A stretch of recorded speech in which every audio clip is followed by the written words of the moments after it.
How's it going, everybody? Knuckles Up seems to be having some trouble paying their athletes. Devon addresses why he won't be pulling Vitaly, and Michael Todd gets another chance at pulling Levon. We'll get to everything in today's video.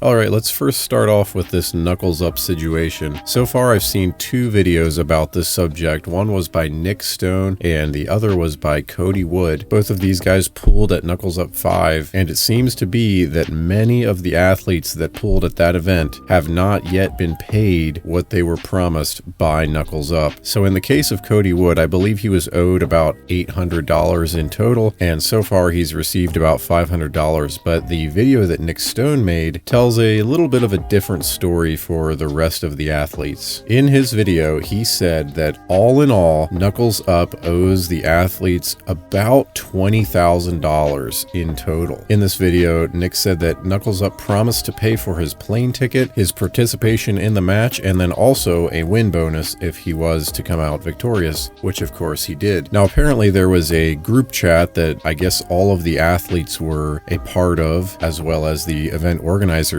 And when Nick made the effort to reach out to try to get the situation handled, he ended up getting kicked out of the group chat. Now, I don't really want to jump to conclusions here. There's always two sides to a story, and I'd be interested to hear the response from Knuckles Up before passing any judgment. But if this is true, this is a really bad look for Knuckles Up. And unfortunately, in the world of sports, this is a huge problem. And for some reason, arm wrestling in particular seems to have a significant problem with this. Maybe it's just the case that it's not as well known, so people can kind of get away with things. I'm not really sure. I think maybe it also has to do with contracts not really being very official. From what I've gathered, Knuckles Up has a very gentleman-like approach to doing matches. Generally, the athletes kind of negotiate with each other, figure out a weight, and go from there, and there's no really official contract necessarily. This is just kind of what I gathered from one of the podcasts that the High Five did. So this whole issue with athletes not getting paid at Knuckles Up 5, and then just arm wrestling in general, announcers not getting paid, I think it probably has a lot to do with these gentlemen's agreements where you just kind of take someone's word for it, you shake hands, and leave it at that. But unfortunately, when you do that, you will inevitably get situations like this where maybe a misunderstanding occurred, maybe Knuckles Up promised that they would pay, but they never promised when they would pay, so it could be 2 months out, 4 months out.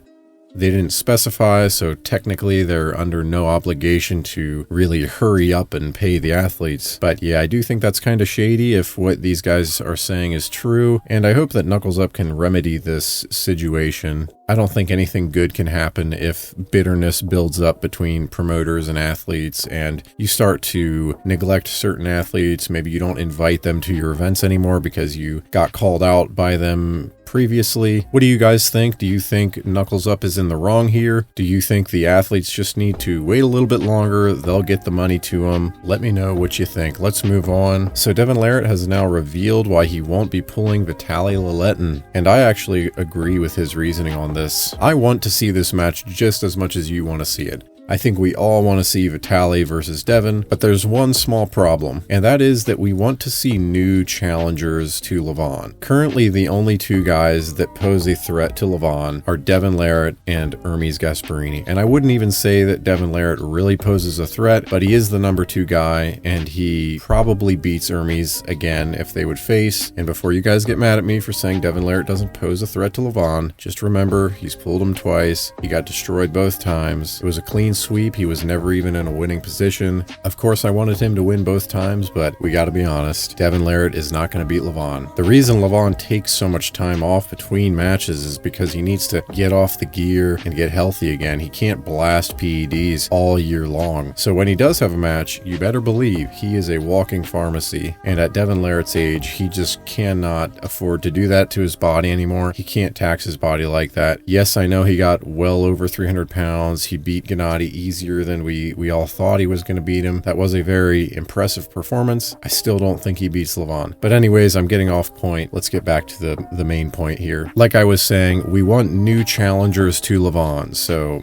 maybe Michael Todd, maybe Vitaly Laletin. But if Devon Larratt faces Vitaly Laletin before Vitaly gets a shot at the title, there is a very good chance that Vitaly loses that match. And then we, of course, would not see the Vitaly versus Levon rematch that I think we all want to see. So that is Devon's reasoning behind not taking the match, and I agree with it. I want to see Vitaly face Levon. I don't want him to be roadblocked by Devon Larratt, and I don't want to see Levon facing the same two guys over and over again. If we're going to see him win and dominate every match, I at least want to switch the matches up a little bit, and honestly, I think that's better for his legacy too. If he can beat dang near all the guys in the top 10, I think that's way better for legacy than beating the same 2 or 3 guys over and over and over again. So anyways, let me know what you guys think. Do you think Devon is scared of Vitaly? I don't think he's scared. He's been facing everybody. He's faced Levon twice, for Pete's sake. This guy is not scared. I think he genuinely wants some other guys to get a shot, and honestly, I think he just wants to face some other guys as well. All right, let's move on. So Michael Todd is going to replace Devon and hopefully take on Vitaly Laletin, and I'm assuming the winner of Vitaly versus Michael Todd will face the winner of Hermes versus Levon. So this is really great because no matter who wins or loses, we get a fresh matchup for Levon, and I think this could actually be a very close match. Heck, I might even give this one to Michael Todd. In Michael Todd's match versus Hermes Gasparini, he looked pretty good in my opinion. I think this is probably one of the best versions of Michael Todd that we've ever seen. Unfortunately for him, Hermes Gasparini really is just that good. We all knew that he had a press, but I don't think any of us realized it was that good. He is amazing with the transition. He pinned Michael Todd with a press when the most elite pressers couldn't do it. Kamil Jablonski and Gennady Kvikvinia. Both of those guys have incredibly good presses, and they didn't do nearly as good against Michael Todd as Hermes Gasparini, obviously, because Hermes won and both of those guys lost. But I don't think Hermes could have won that match without a press, and this is what I would be worried about in terms of Vitaly's chances against Michael Todd. I think he could gain the height. He's got a much longer lever, he's got a much bigger hand, but Vitaly Laletin consistently loses his cupping against good top rollers, and I do not think that Vitaly's press is anywhere near as good as Hermes Gasparini's. Even if Vitaly were to get the height and take Michael's hand, I just don't know that he would have enough side pressure to be able to pin Michael Todd with surges to the side. I think you have to have a good press to beat Michael Todd, and to press Michael Todd, you have to get height. You have to do what Hermes did, and I just can't really see Vitaly doing that. So I would actually probably give that match to Michael Todd. All right, let's move on. So after East versus West 16, Engin